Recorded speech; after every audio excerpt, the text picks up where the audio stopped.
Hello guys, what was I gonna say?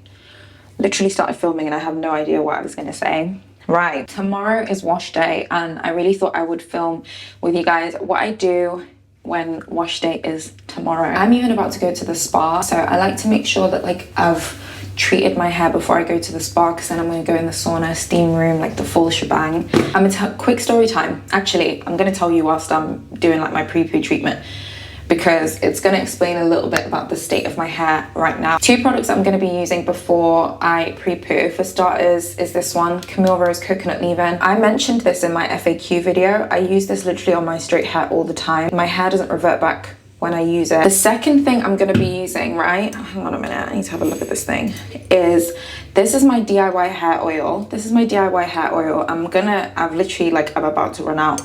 So I'm gonna be filming how I make like my new batch of this hair. I don't know if I told you guys the story about how I had to big chop my hair after my sew-in in March. I kid you not, I credit this oil to my growth, my hair growing back. Like, I should probably do a story time on that, because I had so many learnings about sew-ins and just protective styling in general. So yeah. Anyways, so first story time, right, on why my hair looks like this. So it's Wednesday. I last washed my hair last Thursday, and I went to an auntie to cut my hair. My hair needed a trim. I don't know if you can tell in my FAQ video, the ends were just like not really giving. Yeah, I filmed that video quite late. I went to go and get a trim. Bearing in mind my hair is 1 day old, right? I'm like enjoying life. Tutus now. Get to auntie, she's trimming my hair, she's doing a really good job. As you can see, like my hair's just a lot more full, yada yada yada, the ends are looking healthy.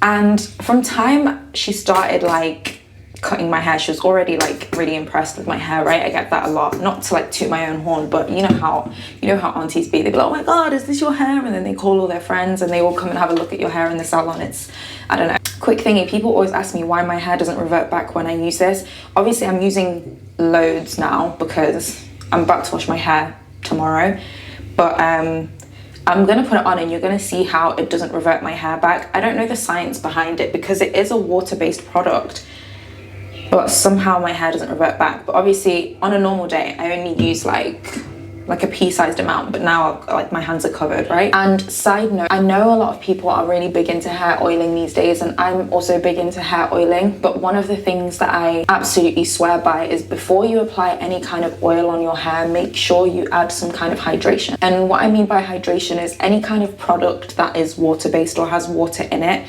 because everybody knows that oil is not a hydrator. If you add oil to dry hair, your hair is just greasy, if that makes sense. It's not hydrated, it's just greasy. I prefer to always add a leave-in before I add an oil on top. That's just my personal preference. On a normal day, I would obviously put way less and then I would wrap my hair straight away so it just doesn't revert back. But anyways, so like I said, auntie, she cuts my hair, and after she cuts it now, she gets, you know that oil sheen spray that people used to use way back in the day, like that olive oil nourishing sheen spray. I don't know why we ever use that, but she got that and everything just happened so fast because I saw her reaching for it, and before I could be like, whoa, what are you doing, she had already started going, she'd literally started spraying my day old hair with oil sheen spray. And obviously that's jarring, because if you know anything about getting a silk press, the last thing you want is to make it like super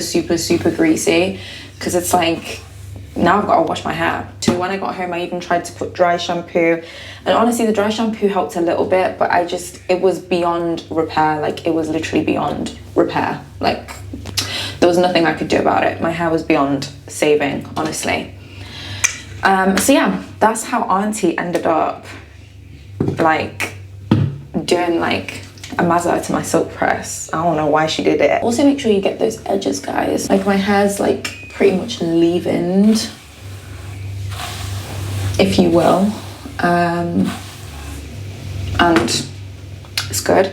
Now I'm gonna go ahead and oil it, honestly, right? And I'm actually really upset because I broke this oil bottle, so I'm gonna need to, in my video, I'm gonna show you guys what I did to get this oil mixture and how I use it. So I always start off with like my pot.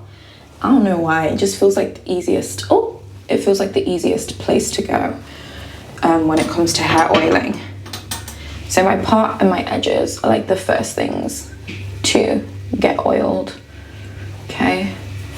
And give it a quick massage there. I'm probably the worst person to be showing you guys how to do this because I'm literally not thorough at all. I should really get one of those, you know, those combs that I see people with, like they fill the oil in the comb and then they go like this, like grr, grr, like it kind of gives the vibe that they're like shaving their head, but they're not. Now the biggest thing about when you start oiling your hair is the scalp massage. So you want to actually like make sure that you're getting all up in there, getting it in your scalp. If you're somebody who has a naturally quite oily scalp, you can actually skip the scalp oiling part and you can just give yourself a scalp massage with the oils that your hair's probably already accumulated. And obviously my hair's greasy now, but like it's intentional, you know what I mean? I've done it on purpose. Also, I couldn't be too mad at auntie because she cut my hair for a tenner and she gave me such great service, bless her. She obviously like thought she was like doing the most, like giving me extra treatment and stuff like that, so can't be mad at it.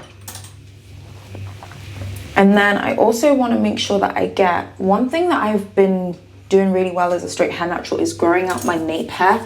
If you guys don't know, your nape hair is like the little hairs that are like literally on the back of your neck. Like mine have grown so long, like they're a little bit thin, a little bit scraggly, like they definitely need like some TLC as they grow. The hairs on the back of my neck never used to grow. I don't know if it's because now because I straighten them I can actually see the length or what, but yeah, the nape, like the back of my neck, the hair just grows like so much better now, which I love. That's really motivated me to focus like a lot of my hair oiling on the back of my neck as well. Another thing, Tangle Teezer, my favorite brush of all time. Like if you have fine hair, like I have like kind of normal hair, but like, you know, you can never be too cautious, but I would say my hair is on the finer side and like not really the most thick or dense hair. And this is like, and this Tangle Teezer has been a game changer because the bristles are so flexible. Okay, so my scalp massage is done. I've got leave-in conditioner and oil on my ends. The last thing I'm gonna do, just for good measure, add a few drops of this oil onto the ends of my hair.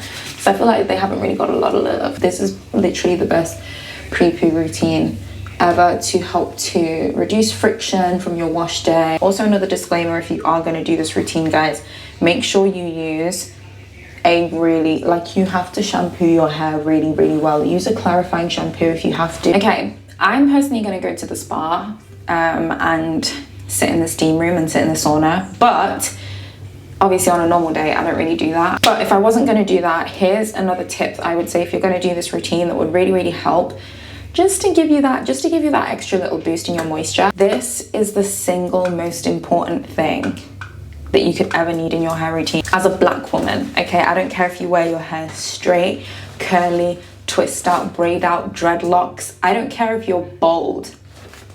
You need this. Hair up nice and low, nothing high tension, nothing crazy, and yeah, that's it, you're done, and then you're ready for wash day. All right guys, a girly is gonna go and head to the spa, have a bit of a self-care night, pamper sesh, okay? She's earned it. Okay guys, I am now in the kitchen and I'm going to be showing you guys the hair oil because I literally used my last batch of that hair oil in that video I showed you, so definitely time to make a new one. Okay, first things first, you want to start with jojoba oil. Okay, I am obviously a veteran at this oil making business, so I literally have like the liter version. You do not need this much jojoba oil, but because I make this oil quite often, it makes sense and it becomes kind of cheaper to buy this base. The reason why you want to use jojoba oil as the base to your oil is because I've mentioned it before in one of my previous videos, but jojoba oil is actually the oil that is most known closely with the chemical structure that is most known closely related to the sebum that our own scalp produces. So if you are somebody who has struggled with oiling in the past or getting clogged pores, or your scalp gets really irritated by certain oils, try using a jojoba oil base oil. That's basically like mimicking your own sebum, and it's your safest bet in terms of not irritating your scalp. After your jojoba oil, this is when you need to get your active oils, okay? First things first, do not get caught out when you're buying your active oils, guys. Your active oils should be 100% pure. The two active oils I'm going to be using are Rosemary and Tea Tree. A lot of oil sellers catch people out by saying, oh, this is 100% tea tree oil, and it's not. It's like 20% tea tree oil. And then the difference between the price of like a pre-diluted oil and the pure stuff is really not that different. So at least this way you're getting the pure version, you can control your own dilution, and on top of that it lasts longer. Which also leads me to my next point. Don't ever put a pure essential oil on your scalp, because it's going to have the complete opposite effect. I don't know if you've ever seen the videos of people who started using pure rosemary oil on their scalp and their hair literally started to break off by the clump. That's what the jojoba oil in this case is for. You can also use peppermint oil. That's what I usually used to use, but today I decided to use tea tree, because tea tree also has like some antibacterial properties and things like that. So I was like, you know what, let's go with tea tree today. But peppermint oil is also a really good active oil to put in. The reason why I like to put kind of like a peppermint or like a tea tree is because that tingling sensation helps to stimulate blood flow to your hair follicles and also helps with hair growth. And rosemary oil helps the cells to regenerate faster and healthier in order to also stimulate hair growth. And then the third ingredient I like to use, wait, how many of that? 1, 4. The fourth ingredient that I like to use, and this is quite literally, guys, come close.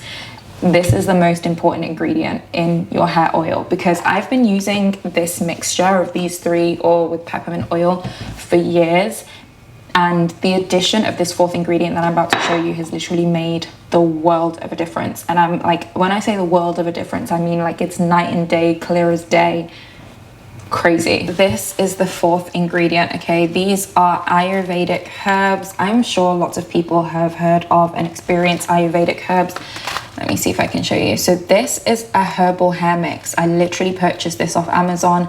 I got these 2 packs for about £13, I think, and it's a mixture of all sorts of Indian herbs that are so beneficial to your hair. These little sachets here, they can take all my money, they can take all my coins. I'm going to continue to buy them. I'm not even going to try and butcher the names of the herbs that are in. Okay, now that I've shown you guys the actual ingredients that I'm using, let's touch on the mixology. Okay, first things first, grab your crock pot. You don't necessarily need a crock pot to do this. You can use the double boiler method, as long as you're not like literally gonna boil your oil. Now we need to make sure we get the correct ratios, okay? And this part is so important. I'm gonna try and make about 100 mils. This is a 1 litre bottle of jojoba oil, which would typically make me 10 batches of the oil. If you're doing this for the first time, measure it, but I'm just gonna eyeball it. Put about 100 mils of the jojoba oil into the crock pot.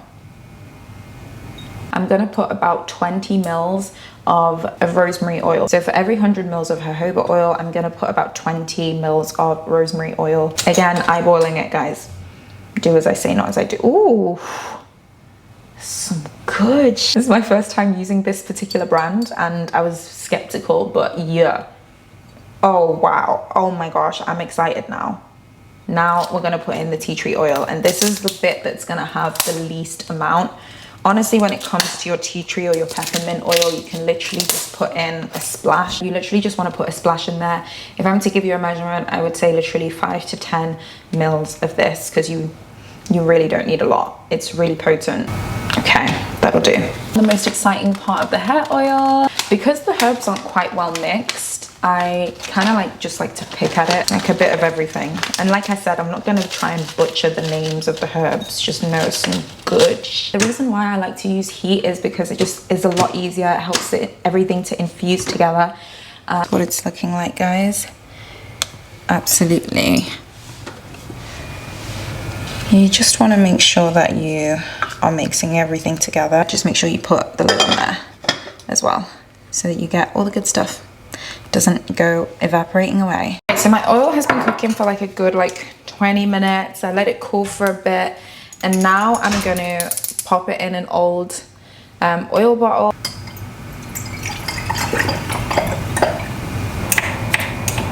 There we have it, guys, the DIY hair oil that I use for my pre-poos, to oil my ends and all sorts. And I love putting the herbs in here because it literally makes it look just, I love putting the herbs in here as well because it literally just adds a little extra razzle dazzle, helps everything to continue infusing, and it just makes it look pretty. So yeah, thank you guys for watching, and I'll see you in my next video. Bye.